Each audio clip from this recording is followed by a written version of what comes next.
Welcome to this webinar where we are going to see an overview of Vindio, which is an structural integrity software that has been developed by Inés Consejeros. These are the contents of the webinar. We'll start with the capabilities of the software, then we'll see a brief overview on the theoretical background sustaining the structural integrity assessment, and finally 5 practical applications on which we are going to see how to apply the different assessment routes included in Vindio.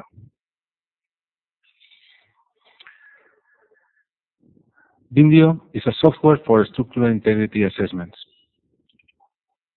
and there are two main types of assessments. First of all, fracture plastic collapse assessments, where the basic tool are failure assessment diagrams, and also crack propagation analysis, including fatigue and stress corrosion cracking.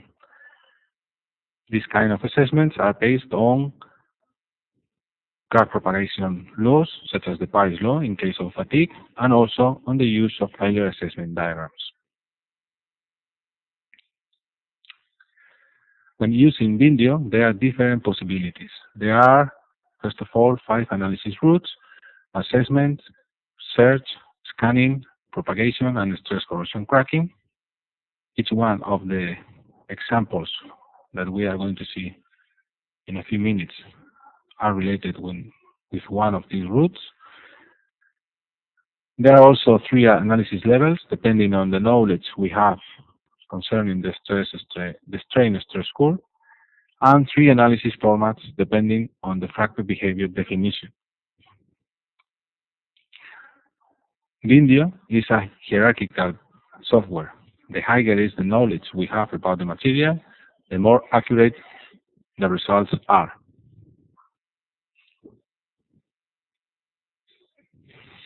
Once we have seen the capabilities of Vindio, let's see a little bit of theoretical background. Vindio is based on the use of failure assessment diagrams.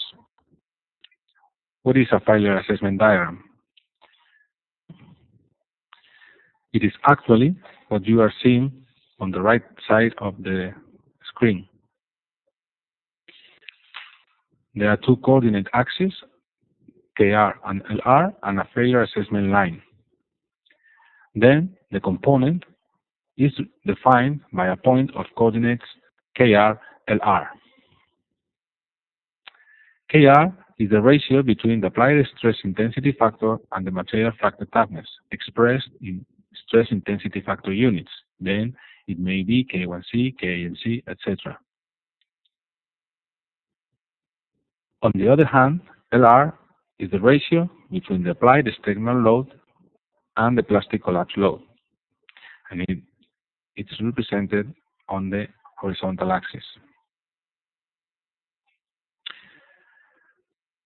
Then we have seen that in order to define KR and LR, we need analytical solutions for the stress intensity factor, K1, and for the plastic collapse load, PL.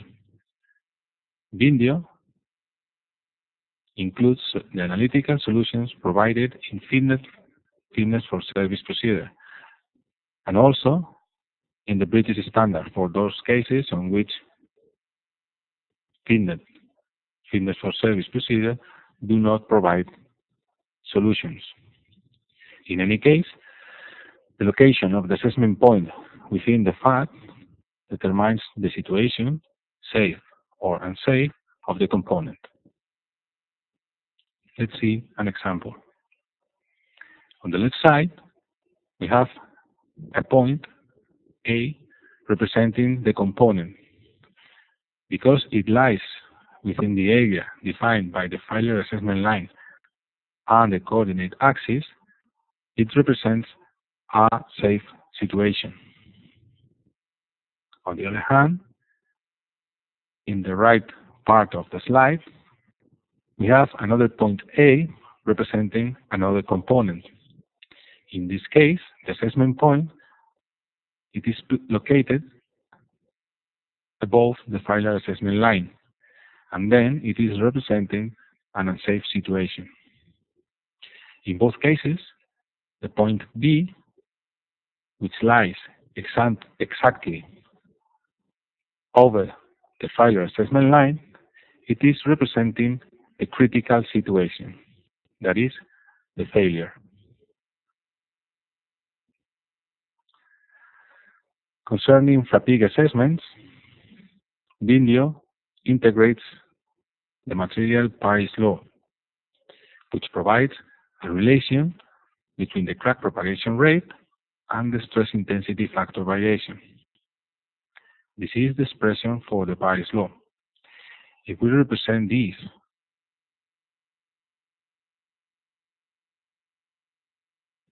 with the stress intensity factor variation on the horizontal axis in a logarithmic scale and the crack propagation rate in the vertical axis also in logarithmic scale, the Paris law is a straight line within this zone B.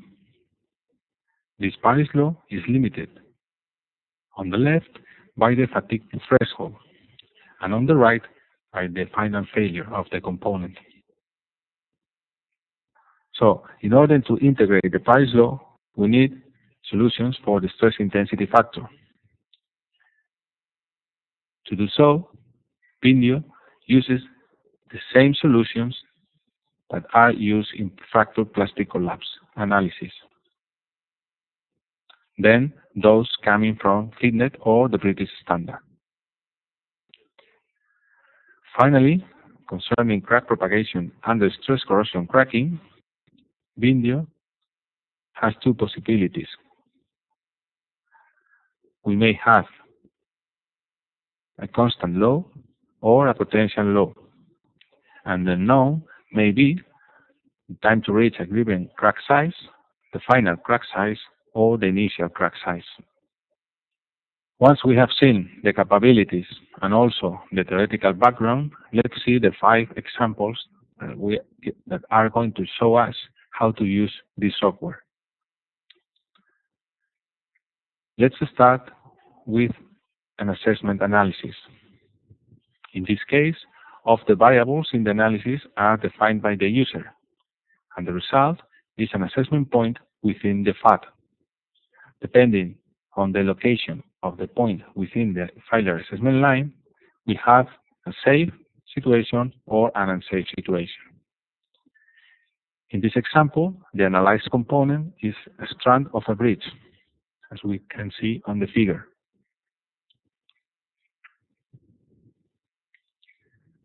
The material properties of the material are shown on this slide. We have an ultimate tensile strength of 1,800 megapascals, a yield stress of 1,620 megapascals, and an elastic modulus of 200 gigapascals. This allows us using level 2 of analysis. Level 1 will correspond to those situations or on which we just know the yield stress and the elastic modulus, and not the ultimate tensile strength. And level 3 will correspond to those situations on which we know the whole stress-strain curve in two variables. Concerning fracture properties, we know the Charpy energy of the material, 10 joules in this case. This allows us to use format 1 of analysis. Format 2 will require the knowledge of the material fracture toughness in stress intensity factor units. And format 3 will require the J curve of the material.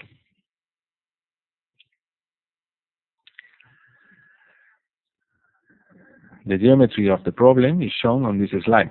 We have a strand with a circular section of 15 millimeters of radius.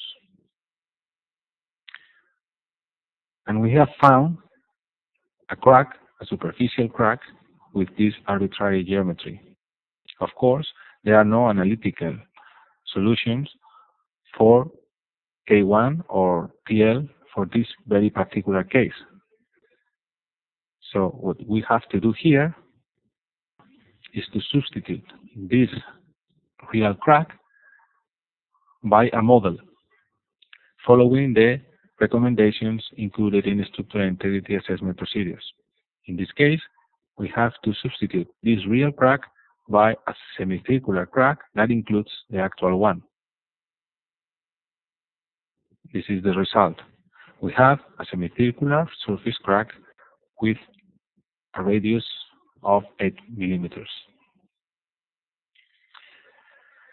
And finally, the applied load in the strand causes a membrane stress of 500 megapascal. So the question is whether or not the component is under safe conditions.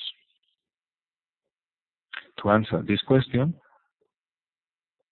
we are going to use Vindio.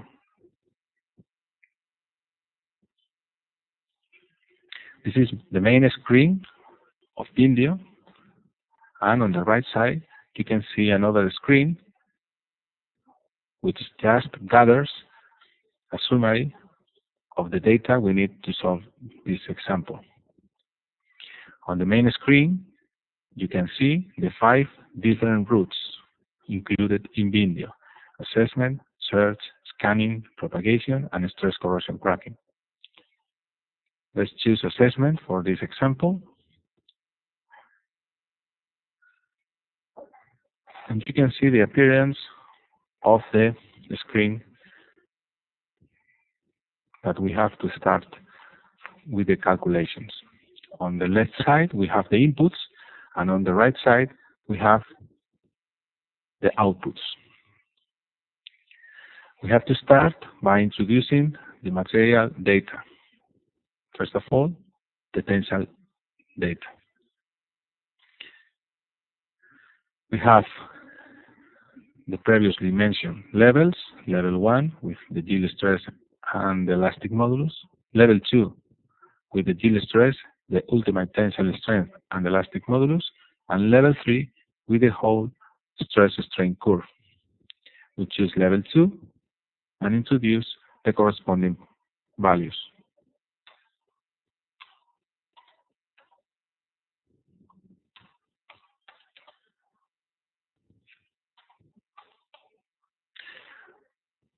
We introduce in different units. For example, in case of the yield stress, there are more options: megapascals, PSIs, KSIs, etc. The software also asks whether or not the material has discontinued yielding.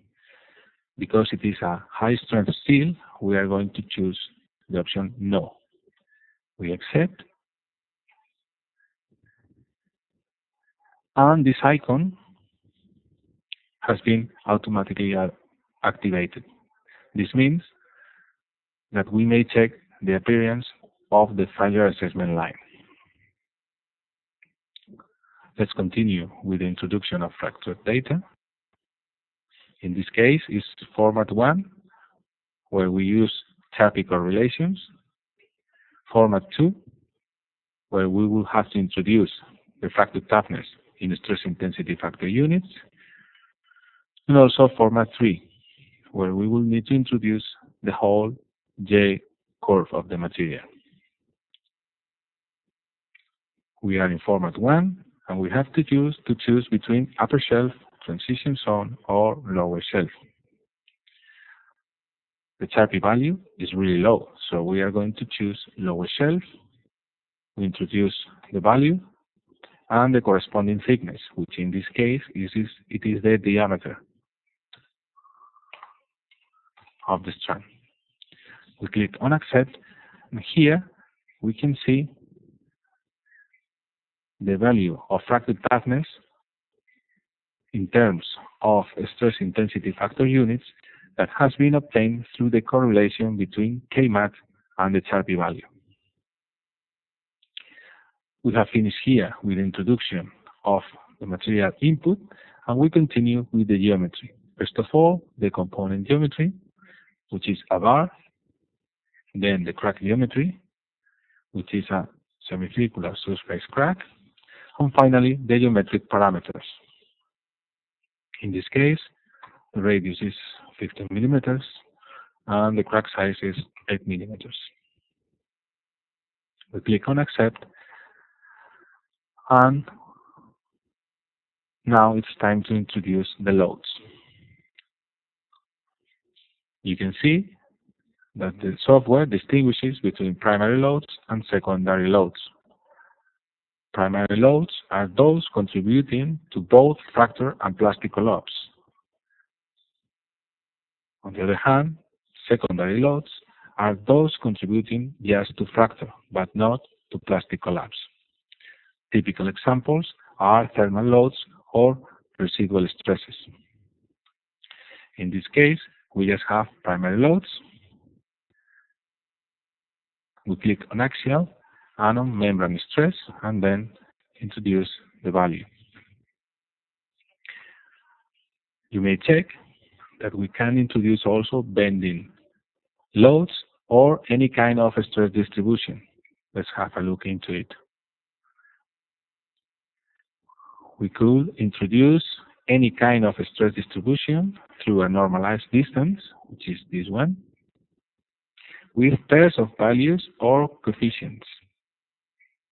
In any case, the user has here and also in any other part of the process a help tab where he or she may check any aspect of the analysis process.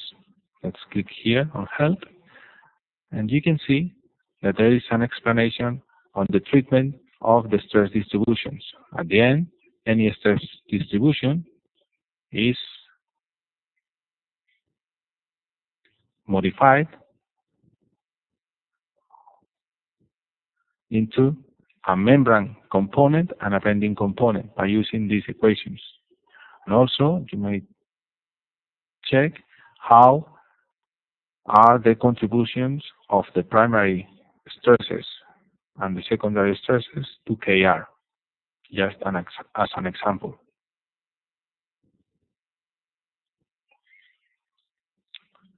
We click on cancel because we do not have any stress distribution,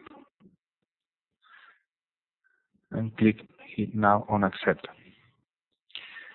Okay, we have finished with the inputs, and that's why this icon, which is calculate solution, has been activated.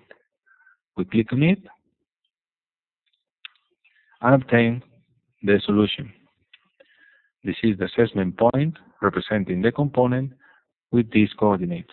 In any case, the point is located well above the failure assessment line, and it is therefore representing an unsafe condition.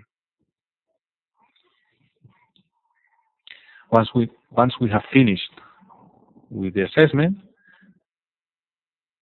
the user may generate a report by clicking here. Let's introduce a name. Let's call it assessment,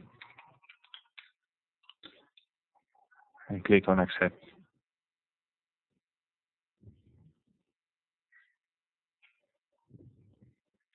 This will be the report with the material data, the geometry, the applied loads, and the result of the assessment. It also gathers the sources for K1 and PL solutions. We have been working in English, but here you have another languages, Spanish, German, French, or Portuguese. By clicking on one of them, let's choose Spanish, and clicking here on the report, we may generate the same report in Spanish, despite we have been working in English. This will be the aspect of the report in Spanish. Let's come back to English and finish with this example.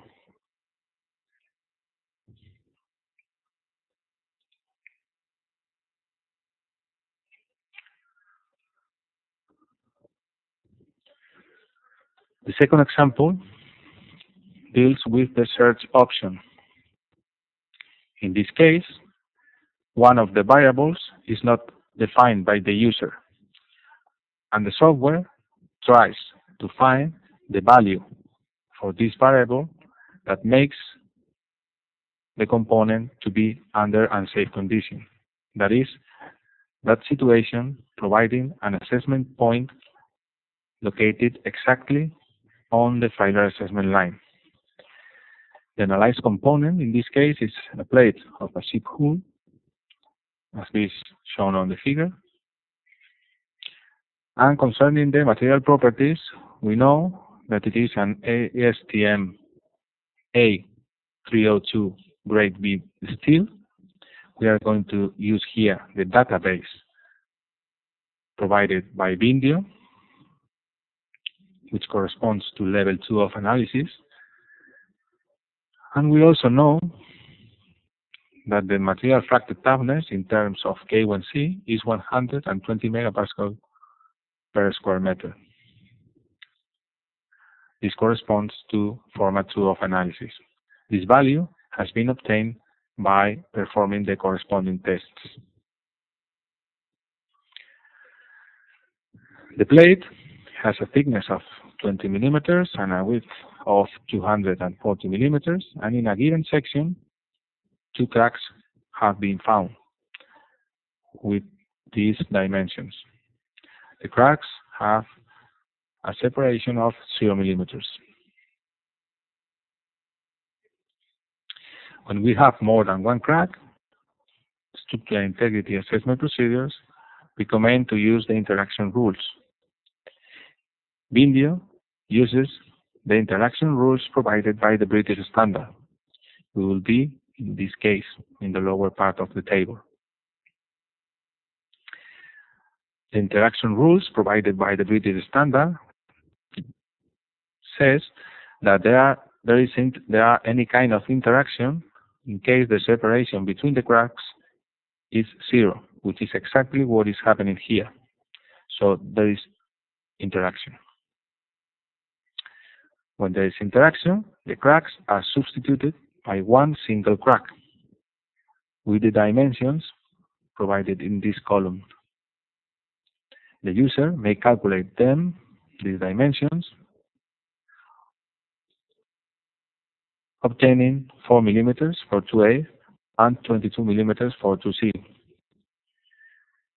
This can be made directly by the user, or he or she has another option, which consists on introducing point by point the 2 cracks into Vindio, and then the software automatically determines whether or not there is interaction.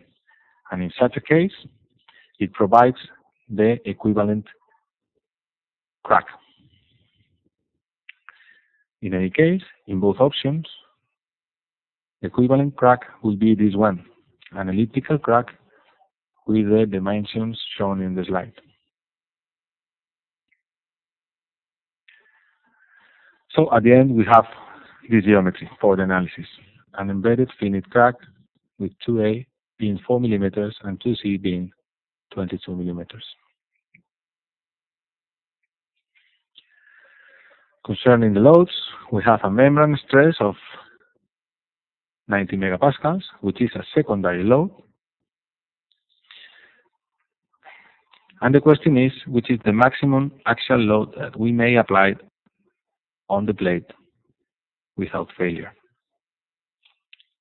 To answer this question, we come back to Vindio. On the right side, you have a summary of the data, and this is the main screen. We choose Search, and the first thing we have to do is to select the unknown.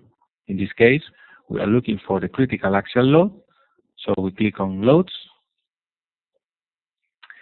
and we start by introducing the tensile data. As I have mentioned before, we are going to use the database, so we click on Level 2 and on Database here. And this is the aspect of the database.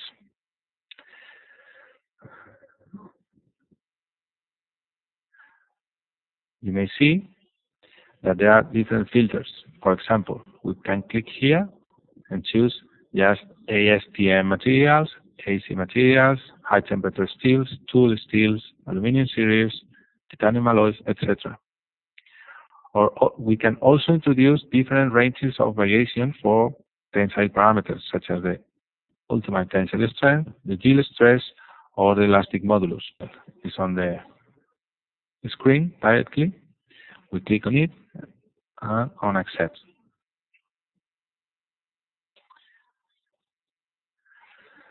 And the corresponding tensile properties appears here. Then let's have a look into the corresponding failure assessment line, which is rather different to the failure assessment line shown in the first example. And let's now introduce the fracture data. Because we are using the database, the software automatically provides the fracture toughness value included in the database. If we have a specific value obtained by testing the material, we can introduce the corresponding value. Generally, the value included in the database is going to be a lower bound value. And that's why this one is lower than the actual one. In any case, we click on accept, and we have finished with the material. Let's start now with the geometry. It is a plate. And concerning the crack geometry, we are going to introduce the cracks point by point. So we have to choose in custom plate crack. In this case, this screen appears. We introduce the thickness and the width for this problem, and also the number of cracks. This is a schematic of the section of the plate. And now we introduce the cracks. We load the corresponding file. This is the first crack. This is the final appearance of the crack. We confirm and introduce the second crack.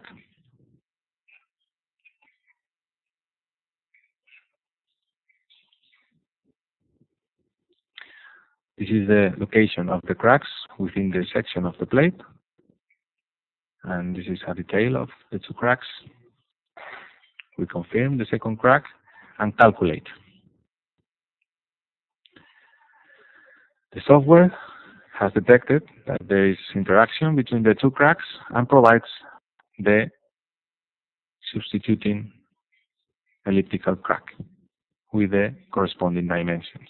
We click on accept and introduce the loads.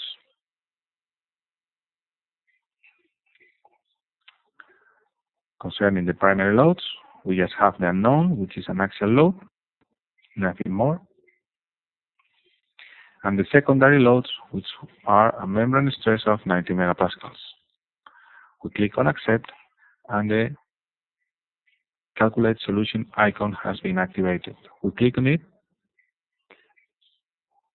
and the software asks if we prefer to use the local plastic collapse load or the global one. The local plastic collapse load considers that the yielding takes place on the remnant ligament, whereas the global plastic collapse load considers the yielding of the whole section in a first approach. Of course, the global plastic collapse load is larger than the local one. So working with the local plastic collapse load is a conservative assumption. Let's choose here both to see the difference. We click on accept and obtain the solution. Let's have a look into the details. The critical situation is achieved when using the local plastic collapse load. And this is the corresponding assessment point located exactly on the failure assessment line. The corresponding critical load is 1,970 kilonewtons. For this critical load, if we use the global plastic collapse load solution, we have this assessment point, which is located within the safe area. And this concern is included here on the table. So we have finished with this second example, and let's continue with the presentation.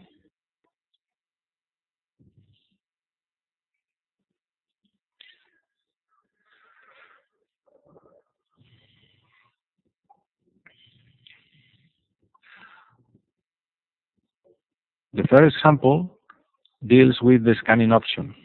In this case, which is still a fracture plastic collapse analysis, one of the variables has a variation range, and the software provides the results of the assessment for different values of this variable within its corresponding variation range. The analyzed component in this example is a pipe, as this shown on the figure, with the material properties provided in terms of the whole stress-strain curve in engineering variables. We need the stress-strain curve in two variables in order to use the level 3 of analysis. So we can change the engineering variables into the two variables by using these well-known expressions, obtaining the results. In any case, this allows us using level 3 of analysis. Concerning the fracture properties, we know the J curve, and then we can use format 3 of analysis. So we have level 3 and format 3. This is the most accurate situation, providing the most accurate results. Concerning the geometry, the pipe has an inner radius of 500 millimeters and a thickness of 12 millimeters, the pipe length being 10 meters. In this pipe, a through thickness axial crack has been detected. Here you have a schematic of the longitudinal section of the pipe with a through thickness axial crack of 12 millimeters. Concerning the applied load, we have an internal pressure with a range varying from 0.5 megapascals up to 5 megapascals. So the question is the pipe under safe conditions within this pressure range? To answer this question, we come back to Vindio. On the right side, you have the summary of the data. We click on scanning, and we start by selecting the variable for scanning. Because it is the pressure, we choose loads, and start by introducing the tensile data. Level 3, and we enter the curve. We load the file, and the software shows the corresponding gel plateau. So we choose here yes, and also on calculate values. Here, the software asks us whether or not these 2 points are the initial point and the final point of the gel plateau. In this case, it is correct. In case these points wouldn't be the initial and the final point, for example, in this situation, the user may change their corresponding position, as this one. Let's calculate the corresponding values, obtaining 226 gigapascals for the elastic modulus, more than 500 megapascals for the ultimate tensile strength, and these two values for the upper yield stress and the lower yield stress. We click on Accept, and the corresponding values appears on this screen. Concerning the fractal data, we choose Format 3 and introduce the J-curve. We are going to introduce this curve by the coefficients, A being 0.8 and N being 0.75. Let's choose plane strain, and also let's introduce a typical value for the Poisson's modulus. And now we can calculate the corresponding J-curve and also the K-curve. We click on Accept. Let's have a look now. The failure assessment line with some irregularities corresponding to the irregularities existing on the yield plateau. And let's continue with the geometry. It is a pipe with a through thickness axial crack, an inner radius of 500 millimeters, a thickness of 12 millimeters, and a crack size of 12 millimeters. We click on Accept and introduce the corresponding loads. In this case, we have a range of variation between 0.5 megapascals to 5 megapascals. We click on Accept, and the Calculate Solution icon has been activated. We click on it, and the final question provided by the software is whether we want to calculate the solution on point A, which will be the internal point, or on point B, which will be an external point. Let's choose point A, Accept, and these assessment curves do appear on the screen, each of one of them corresponding to a given pressure value within the variation range. For example, this curve here corresponds to an internal pressure of 0.5 megapascals. In these cases, where we are conducting a ductile clearing analysis,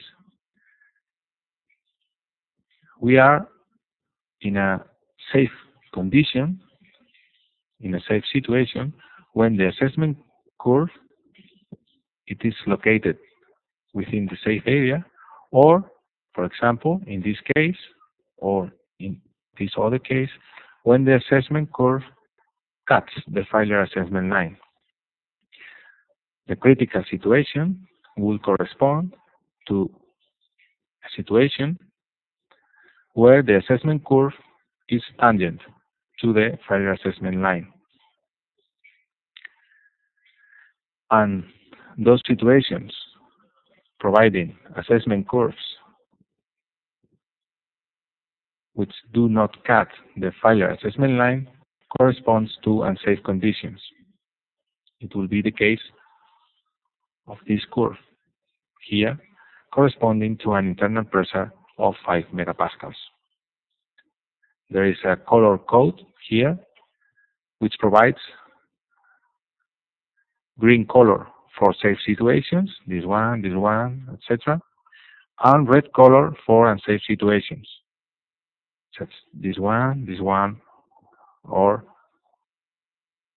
the situations for upper internal pressures. So we have finished here with the third example, and let's come back to the presentation.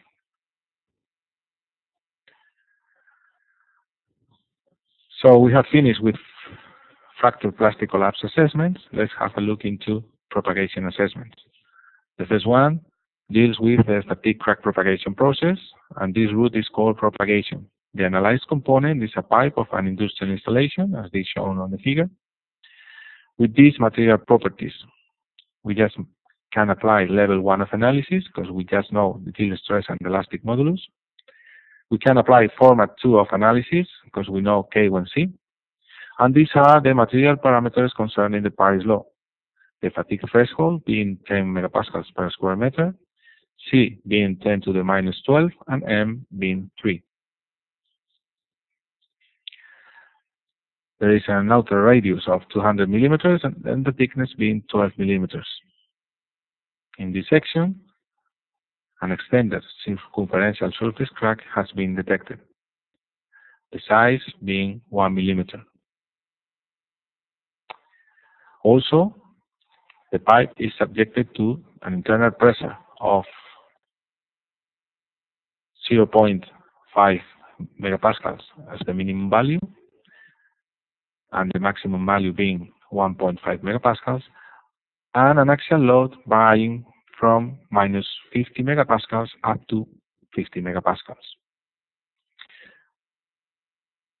Both the pressure and the axial load work coupled. This is the assumption considered by Vindio. And the question here is how many cycles can the pipe resist before failure? To answer this question, let's go to Vindio. On the right side, you have a summary of the data. We click on propagation. And the first step consists on selecting the unknown. It is the number of cycles, with the final crack being the critical one. We click on accept and start introducing the tensile data.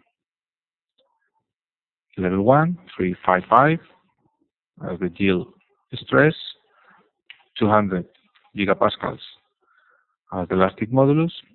And let's consider here that there is discontinuous yielding, because it seems to be unstructured steel. We click on accept, and now let's introduce the fracture and fatigue data. K1C is 100 megapascals per square meter. The fatigue threshold is 10 megapascals per square meter.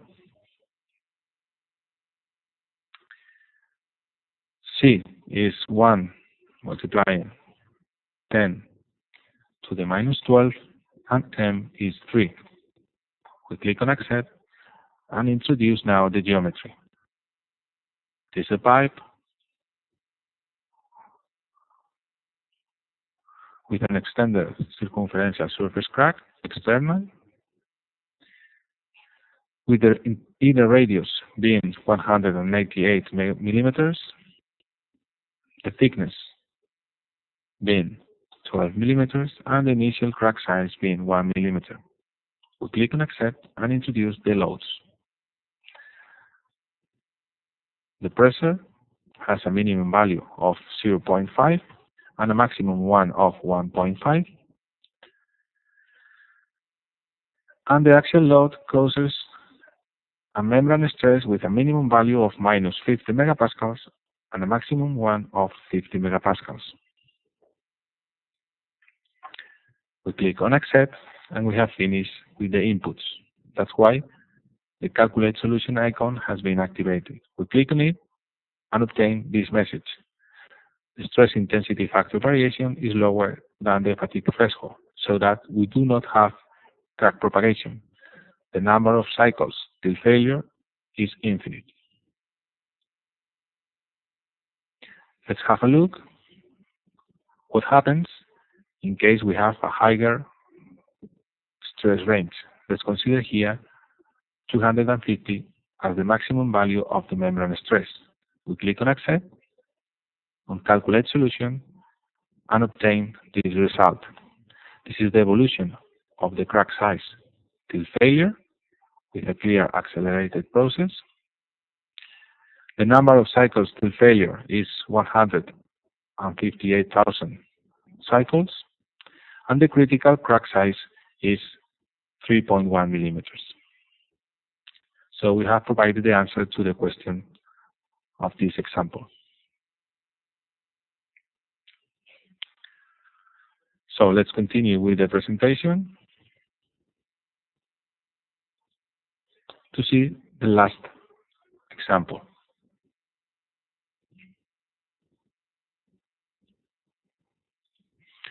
corrosion cracking. The analyzed component is a steel plate in an industrial environment, as is shown on the figure. With these material properties, we know the yield stress, the ultimate tensile strength, and the elastic modulus, so that we can use level 2. We know K1C, then we can use format 2, and these are the data related to stress corrosion cracking with a potential law.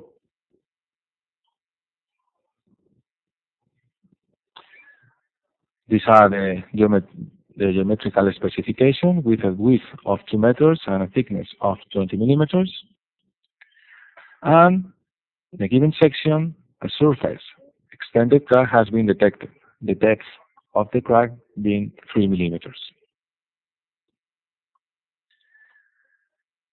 There is an axial load acting on the plate and producing a membrane stress of 100 megapascals. And the question is, which is the time to reach the critical crack size?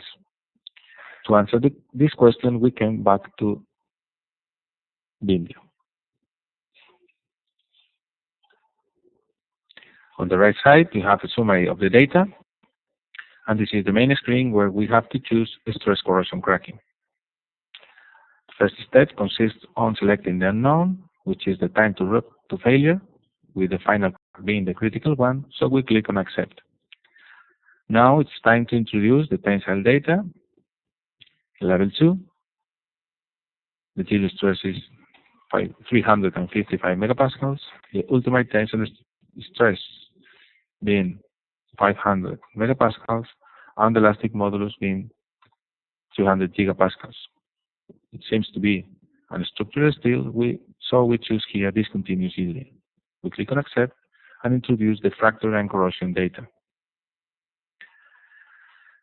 K1C is 80 megapascals per square meter. Stress corrosion cracking threshold being 10 megapascals per square meter.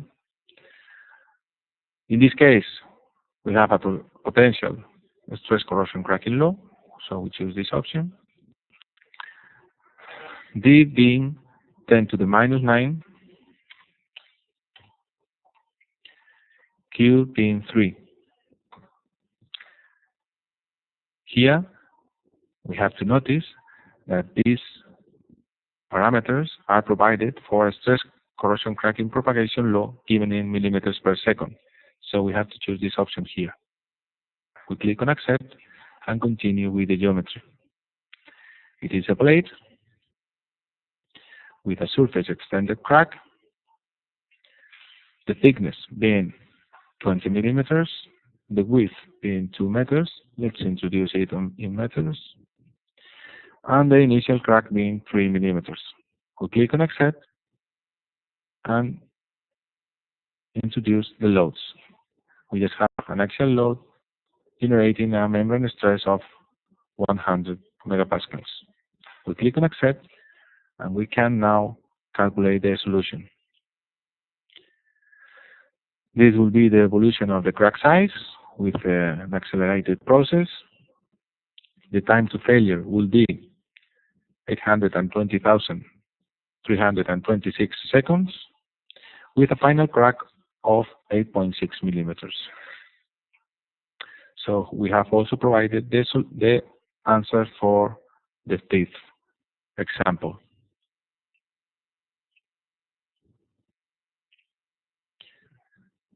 So let's finish with this webinar. Here you may check previous and future webinars. Let me also comment that there will be another webinar in September with advanced application. And here you have the web page of Inesco Ingenieros and also the email address where you can send any questions you may have concerning this software. Thank you very much for your attention.